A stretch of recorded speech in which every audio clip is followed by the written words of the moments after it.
اعوذ باللہ من الشیطان الرجیم بسم اللہ الرحمن الرحیم۔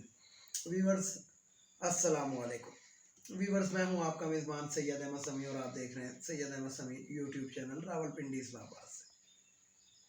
ویورز کل میں نے اپنے ویلاگ کے اندر آپ کو بتایا تھا کہ میری طبیعت کافی 4-5 دن سے خراب ہے، مجھے ہائی فیور تھا، اس لیے آواز میں بہرحال کوئی فرق آئے گا، ہو سکتا ہے کہ آواز پوری بھی نہ آئے، تو ذرا اس کو اگنور کر دیجیے گا۔ لیکن میں جو خبر آپ کو دینے آیا ہوں کل سے زیادہ امپورٹنٹ خبر ہے۔ کل میں نے آپ کو ایک خبر دی تھی کہ بغاوت کا خطرہ ہو گیا ایک مقتدر ایک بہت بڑے ادارے کے اندر۔ تو آج آپ کو میں ایک بات بتاؤں کہ پہلی خبر تو یہ ہے کہ عمران خان سے آج ریٹائرڈ فوجی افسران اور یعنی کہ آپ اس کو یہ کہہ سکتے ہیں کہ ریٹائرڈ فوجیوں نے ملاقات کی، اس میں افسران بھی تھے اور جے سی او این سی او رینک کے لوگ بھی تھے، اور ان کے ساتھ انہوں نے اپنا مستقبل کا لائے عمل جو تھا وہ شیئر کیا اور ایڈوائزیں ان سے بھی لیں۔ اچھا، یہاں پہ میں ایک بات بتا دوں کہ یہ جو ریٹائرڈ حضرات ہوتے ہیں، میں نے اپنے ویلاگ کے اندر کہا تھا کہ جنرل باجوہ نے ایک موقع کے اوپر یہ جو پچھلے دنوں جو پریس کلب کے اندر ایک پریس کانفرنس کرنے لگے تھے ریٹائرڈ فوجی افسران، تو ان کو مقتدر حلقوں نے اور امپورٹڈ حکومت نے ایک لفظ ان کے لیے یوز کیا تھا، جلے ہوئے کارتوس۔ تو میں نے اس کا جواب یہ دیا تھا کہ جو جلے ہوئے کارتوس ہیں یہ وہی کارتوس ہیں کہ جنہوں نے آپ کو لائیو ایمنیشن چلانا سکھایا ہے۔ تو بات یہ ویورز کے حالات جو ہیں اکنامکلی وہ بہت پاکستان کے برے ہو چکے ہیں، اور عمران خان نے باقاعدہ اپنی ایک جلسے کے اندر بھی بتایا، ویسے بھی بتایا کہ انٹرویو میں بھی بتایا کہ ہم نے نیوٹرلز کو کہہ دیا تھا کہ دیکھیں یہ اس کو روکیں، یہ جو تحریک عدم اعتماد ہے، یہ جو ریجیم چینج کا ایک آپریشن پاکستان کے اندر ہو رہا ہے، ایک جسے کہتے ہیں کہ پیسے ڈالر چلا کے ملک کے اس کو خریدا جا رہا ہے، ضمیروں کو خریدا جا رہا ہے، اس کو روکیں، کیونکہ ہم جس طریقے سے چلا رہے ہیں ہمیں معلوم ہے۔ لیکن بہرحال جو مقتدر حلقے تھے، پھر وہی والی بات آ رہی ہے، اب تو سوشل میڈیا کے اوپر اتنی زیادہ آ رہی ہے، اس کے اوپر جسے کہتے ہیں سونے پہ سہاگا۔ آپ یہ دیکھیں کہ آج اسلام آباد ہائی کورٹ کے جسٹس اطہر من اللہ نے ایک فیصلہ بھی دیا یہ شیریں مزاری صاحب کی بیٹی کے کیس کے اندر، کہ مطلب کیس کو ہی ختم کر دیا، اور کیس یہی تھا کہ جنرل باجوہ صاحب کا نام لے کے استعمال کیا گیا۔ تو بات یہ ہے کہ کتنی زبانیں روکو گے اور کس کس کو روکو گے؟ دنیا سمجھ چکی ہے، جان چکی ہے، کسی شرم کسی حیا کے مارے اگر آپ کا نام نہیں لے رہی، وہ اس لیے نہیں لے رہی کہ پوری پاک فوج قصوروار نہیں ہے، قصوروار وہی ہے کہ جس نے ایسی حرکت کی ہے، اور وہ حرکت کس نے کی ہے یہ آپ کو معلوم ہے۔ ایک چھوٹا سا فتنہ کھڑا کیا ہے۔ شہباز شریف جو تھا وہ آئے دن کوئی نہ کوئی بات کرتا رہتا تھا، کبھی برقع پہن کے جانا ملاقات کرنا، کبھی یہاں کبھی وہاں، کبھی زرداری، اور پھر D G I S P R صاحب نے آ کے کہا کہ کوئی ملاقات نہیں ہو، ملاقات ہوئی ہے تو ان سے پوچھیں کہ کن سے ہوئی۔ سب جھوٹ ثابت ہوا۔ یعنی کہ کل میں نے اپنی ویلاگ کے اندر کہا تھا کہ چوکیدار جو ہے وہ چوروں کے ساتھ ملا ہوا تھا۔ پاکستان کو 10 سال مزید پیچھے دھکیلنے کے اندر ان لوگوں کا بہت اہم کردار ہے۔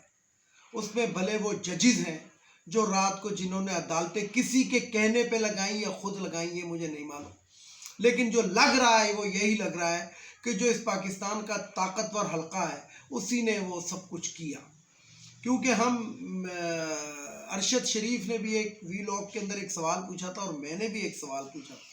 میں نے یہ سوال پوچھا تھا کہ وہ کون شخص تھا؟ عمران خان وزیر اعظم تھا اس وقت، لیکن اس کے باوجود عمران خان کا حکم نہیں چل رہا تھا، اس شخص کا حکم چل رہا تھا۔ وہ شخص کون تھا؟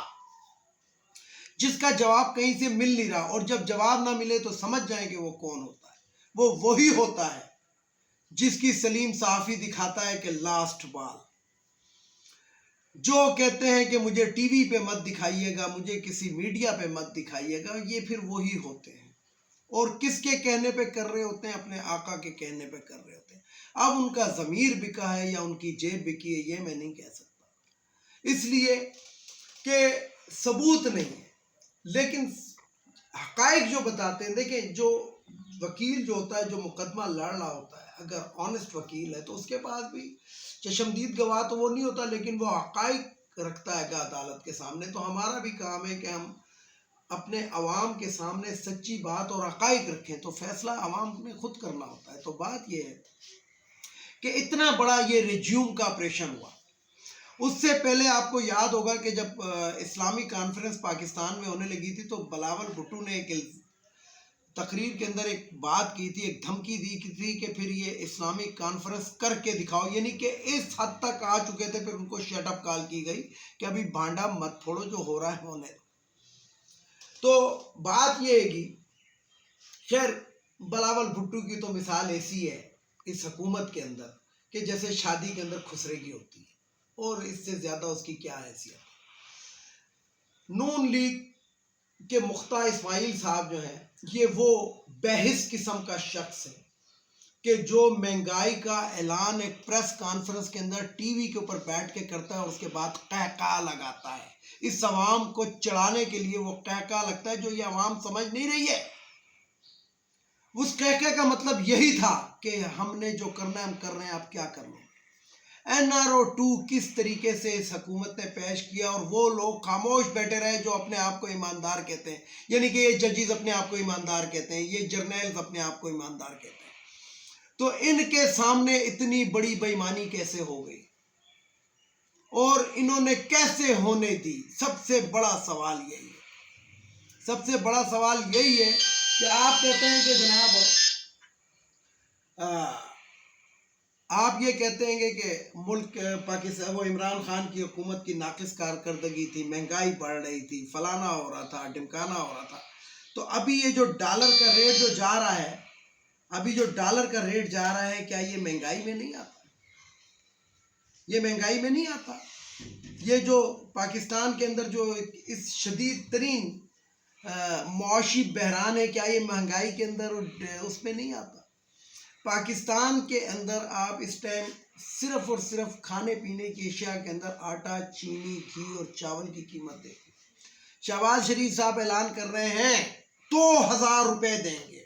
میں ایک بات کہنا چاہتا ہوں کہ کاش یہ صرف 2000 روپے اپنی تنخواہ کر لے اور باقی تمام مراد ختم کر لے تو میں مانوں. اور پھر یوٹیلٹی سٹورز کے تھرو ہم عوام کو ریلیف دیں گے. سب سے بڑا اگر کرپشن کا منبع ہے پاکستان کے اندر جو ہر حکومت کے اندر رہا ہے، وہ utility stores corporation of Pakistan ہے. رمضان پیکج کی جس طرح چینی یہ نیلام کرتے ہیں، بلیک مارکیٹنگ کرتے ہیں، جس طرح یہ بیسن وغیرہ، رمضان کی بات کر رہا ہوں جس میں شیطان کو قید کر دیا جاتا ہے، اس مہینے کے اندر جو ہوتا ہے یوٹیلٹی سٹور والوں کی جو چاندنی ہوتی ہے وہ آپ سوچ نہیں سکتے. پھر ایک نئے ڈرامے، نئے طریقے کے گھی کے ساتھ آپ کو چیزیں لازمی لینی پڑیں گی. تو آپ مجھے بتائیں کہ کیسے لینی پڑیں گی؟ 2000 روپے آپ ریلیف دیں گے، پھر آپ یوٹیلٹی سٹورز کے تھرو ریلیف دیں گے. تو مجھے یہ بتائیں یوٹیلٹی سٹورز کے اوپر وہ غریب طبقہ کہاں جائے گا جس کی ٹوٹل دیہڑی 1000 روپے ہو؟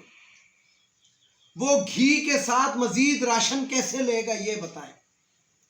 اور یقین جانے پاکستان کے اندر اگر پولیس کے بعد جو دوسرا بڑا کرپٹ محکمہ ہے، یہ ویسے تو پہلے نمبر پہ عدالتیں آتی ہیں کیونکہ وہ دنیا میں 138واں نمبر ہے ہمارا، لیکن اگر پولیس کے بعد کرپٹ محکمہ ہے تو وہ utility stores corporation of Pakistan ہے، جس کے تھرو چور جو چور حکومت، امپورٹڈ حکومت، جن کے اوپر اپنے اوپر غبن کے، چوری کے، ڈکیتی کے، کک بیکس کے مقدمات ہیں، وہ یوٹیلٹی سٹورز کے تھرو عوام کو ریلیف دیں گے. کیا ریلیف دیں گے آپ خود سوچیں. یوٹیلٹی سٹور کے اوپر سب سے پہلی بات تو یہ کہ جب جائیں تو وہ چیز ہی اویلیبل نہیں ہوگی، اور اگر اویلیبل ہوگی تو باہر ایک سوزوکی ان کی ایک گاڑی پرسنل کھڑی ہوتی ہے، ان کی جو اپنی جو اسٹور کا جو مینیجر ہوتا ہے اس کی پرسنل، اور جس کا کہیں اور اسٹور ایک سول کھلا ہوا ہوتا ہے، وہ چیزیں وہاں جا کے بکتی ہیں، یوٹیلٹی سٹور پہ نہیں بکتی، نہ عوام کو ریلیف ملتا ہے. تو باہر چوروں کی چوری کرنے کا ایک طریقہ ہے، اور عوام یہ سوچ لے کہ ان چوروں نے اس حکومت کے اوپر چوکیدار کے ساتھ مل کے قبضہ کیا ہوا ہے۔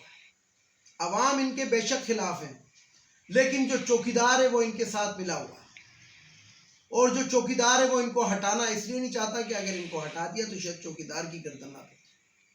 ویڈیو کو لائک کریں، شیئر کریں، سبسکرائب کریں، بیل آئیکن کے بٹن کو ضرور دبائیں تاکہ میری نیکسٹ ویڈیو آپ کو مل سکے۔ اس کے ساتھ ہی اجازت چاہتا ہوں، اجازت چاہنے سے پہلے تمام دیکھنے والے سننے والوں کو اللہ حافظ، اور آخر میں وہی نعرہ، پاکستان زندہ باد۔